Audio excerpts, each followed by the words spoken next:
like a virgin. Hey, a touch for the very first time, like a virgin. When your heart beats next to mine, gonna give you all my love, boy. My fears fading fast, been saving it all for you, 'cause only love can last. Bonjour Pierre, tu es salarié du Virgin des Champs-Élysées. Absolument. Le fameux, donc est-ce que déjà tu peux m'expliquer d'où c'est parti ce mouvement de contestation? Alors ce mouvement de contestation est parti du fait qu'ils voulaient fermer notre magasin des Champs-Élysées. C'est notre magasin d'abord qui a été menacé parce que Virgin a des dettes très importantes, des dettes donc, qui appartiennent à notre patron, hein, Butler qui est notre actionnaire principal. Et ce qui s'est passé, c'est qu'il y a encore un mois, on nous disait que le magasin n'allait pas fermer, alors qu'on savait, dû à la rumeur, les Qataris qui ont racheté l'immeuble, on savait très bien qu'on allait finir par être vendu. Mais la direction nous a rien dit, on était au courant de rien, et donc on a commencé la grève dès lors qu'on a eu l'information. La première information qui consistait à dire que peut-être le magasin des Champs fermerait.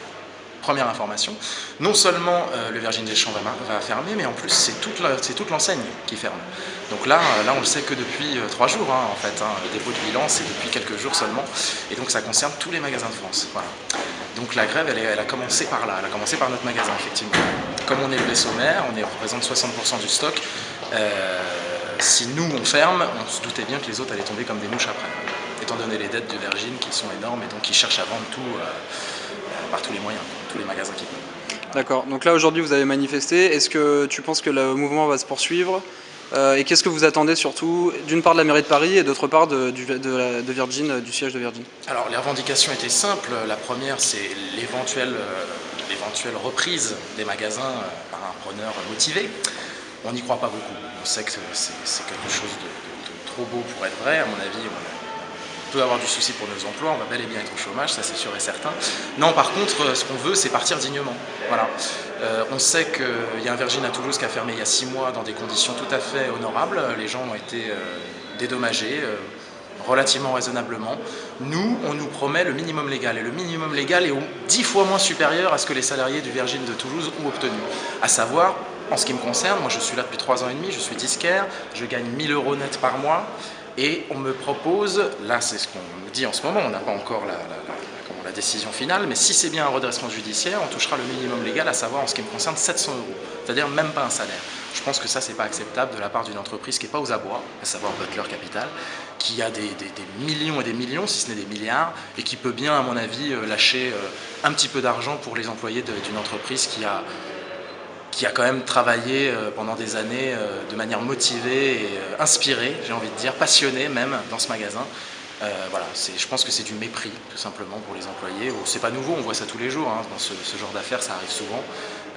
Les grands groupes d'investissement ou les grands fonds de pension comme Butler Capital font les choux gras de ce genre d'histoire. C'est clair que c'est des entreprises c'est une entreprise qui, c'est son business, je veux dire, de reprendre des entreprises en difficulté et puis de les relever, de les remonter. Et là ça a échoué, mais bon, ça a échoué parce qu'il n'a rien fait en même temps.